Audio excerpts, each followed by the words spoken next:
ছেলেটি মাদ্রাসায় পড়ে, মাদ্রাসার ফাঁকে ফাঁকে চা বিক্রি করে। আসলে এর থেকে আমরা শিক্ষা নেওয়া দরকার যে আমরা,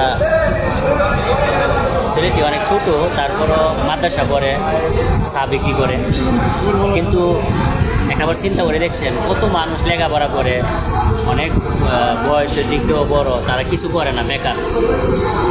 মানে এই ছোট্ট বাচ্চা দিকে কিন্তু শিক্ষা নেওয়া দরকার যে সে মাদ্রাসাও পড়ে চাও বিক্রি করে। মানে তার মেধা, তার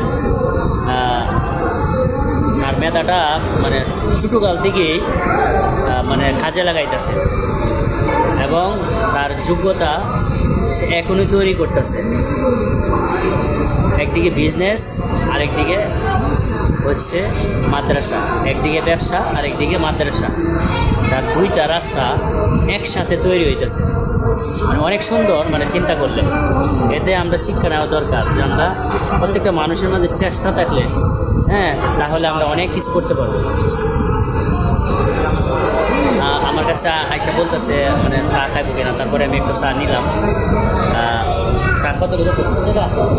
10 টাকা বলে। চার কেতলি কই দেখা ওইটো না, দেখাও তোমার কেতলি কই, যে কেতলি দেওয়া মতো ভালো